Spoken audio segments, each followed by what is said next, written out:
नमस्कार। आज है 28 नवंबर, दिन शनिवार, और आप देख रहे हैं द न्यूज मिनट। चलिए शुरू करते हैं। स्कूली बच्चों के लिए महीने में 10 दिन बस्ते की छुट्टी।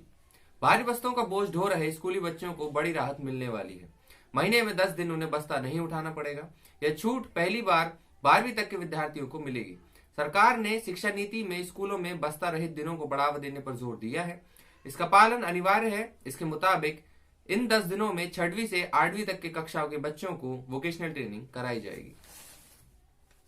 महबूबा मुफ्ती को किया नजरबंद। पीडीपी नेता और पूर्व सीएम महबूबा मुफ्ती का आरोप है कि उन्हें बेटी के साथ नजरबंद किया गया है। महबूबा पीडीपी के नेता वहीद उर रहमान के परिवार से मिलने जाना चाहती थी। सीआरपीएफ ने अपना वाहन लगाकर दरवाजा बंद कर दिया है। प्रदेश में कोवैक्सीन का पहला ट्रायल।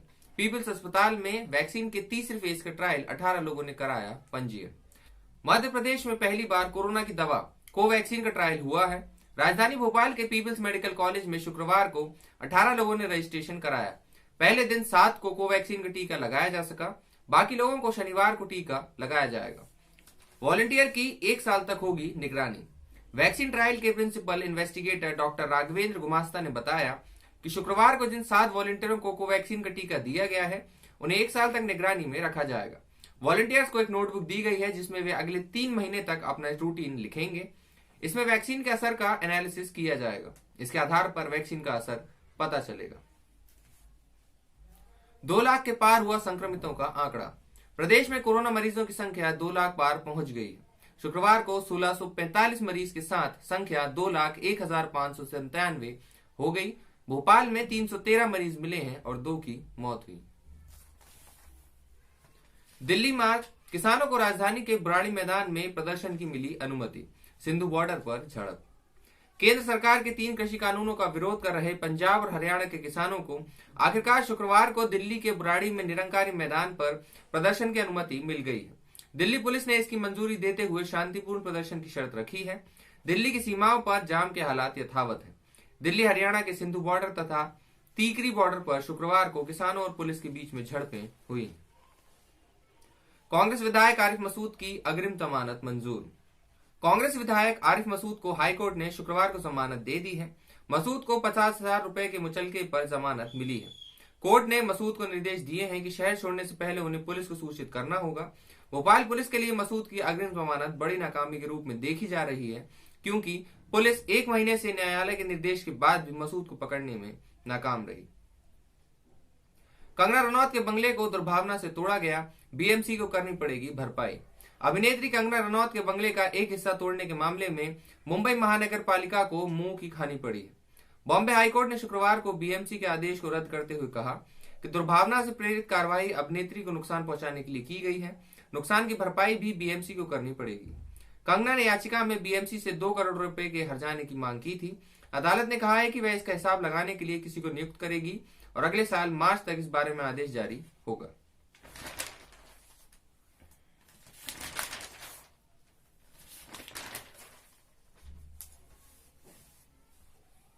साढ़े 3 डिग्री गिरा तापमान। विंड चिल इफेक्ट ने कपकपाया। उत्तरी हवा के असर से ठंडी तेजी से बढ़ रही है। शहर में उत्तर की ओर से तेज गति से आ रही हवाएं असर से शुक्रवार को एक ही दिन में तापमान 3.5 डिग्री तक गिर गया। मौसम विभाग ने तापमान और गिरने का अनुमान जताया है। न्यूनतम तापमान गुरुवार की अपेक्षा 1 डिग्री गिरकर 12.8 डिग्री दर्ज किया गया, जो सामान्य रहा। इस दौरान हवाओं की गति 25 किलोमीटर प्रति घंटे तक पहुंच गई। अधिकतम तापमान में गुरुवार की अपेक्षा 3.5 डिग्री की कमी आई है। 25.6 डिग्री दर्ज किया गया। पहला वनडे ऑस्ट्रेलिया के सामने पस्त हुई टीम इंडिया। सिडनी में खेले गए पहले वनडे मैच में ऑस्ट्रेलिया ने टॉस जीत बल्लेबाजी का फैसला किया और 50 ओवर में 6 विकेट पर 374 रन का विशाल स्कोर खड़ा कर दिया। जवाब में भारतीय टीम 50 ओवर में 8 विकेट खोकर 308 रन ही बना सकी। इसके साथ ही ऑस्ट्रेलिया ने 3 मैच की वनडे सीरीज में 1-0 की बढ़त हासिल कर ली। प्रोटोकॉल तोड़ने पर पाकिस्तान टीम को दी गई चेतावनी। न्यूजीलैंड के स्वास्थ्य मंत्रालय ने पाकिस्तानी टीम को जैविक सुरक्षा प्रोटोकॉल तोड़ने पर अंतिम चेतावनी दी है। रिपोर्ट के अनुसार क्राइस्ट चर्च के आइसोलेशन में रह रहे पाकिस्तान के कुछ सदस्यों ने पहले दिन प्रोटोकॉल का उल्लंघन किया था। न्यूजीलैंड क्रिकेट ने गुरुवार को बताया था कि पाकिस्तान क्रिकेट टीम के 6 सदस्य कोरोना वायरस से संक्रमित पाए गए।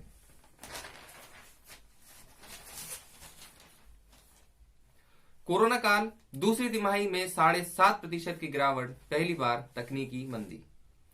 कोरोना संकट के बीच देश की अर्थव्यवस्था में चालू वित्त वर्ष में 2020 व 21 की दूसरी तिमाही जुलाई से सितंबर में 7.5% की गिरावट आई है।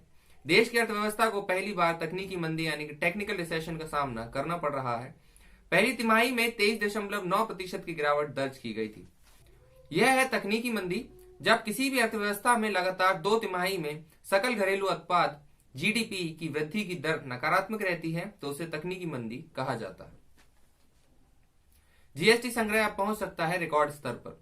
त्योहारी तेजी की बदौलत नवंबर माह का जीएसटी संग्रह पिछले 10 महीनों में सबसे उच्चतम स्तर पर पहुंच सकता है। वहीं औद्योगिक उत्पादन में भी तेजी का अनुमान लगाया गया है।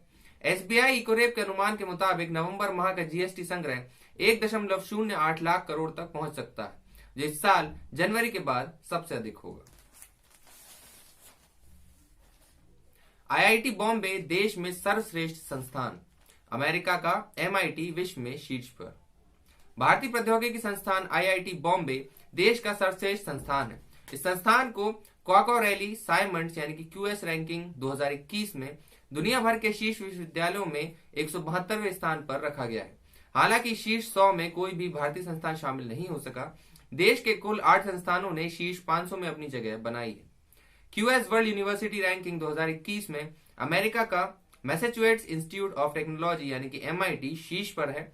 दुनिया के शीर्ष 5 संस्थानों में अमेरिका के 4 संस्थान हैं। पाकिस्तान की पहली ट्रांसजेंडर वकील निशा। पाकिस्तान की पहली ट्रांसजेंडर वकील 28 वर्षीय निशा राव का सपना अब पाकिस्तान की पहली ट्रांसजेंडर जज बनने का है। कराची में वकालत कर रही निशा ने सड़कों पर भीख मांगने से लेकर कोर्ट तक का सफर तय किया है। रूढ़िवादी पाकिस्तान में करीब 5 लाख ट्रांसजेंडर हैं जिनका जीवन कठिन है। खबरों में आज के लिए बस इतना ही। कल मिलते हैं नई खबरों के साथ। तब तक के लिए धन्यवाद। जय हिंद।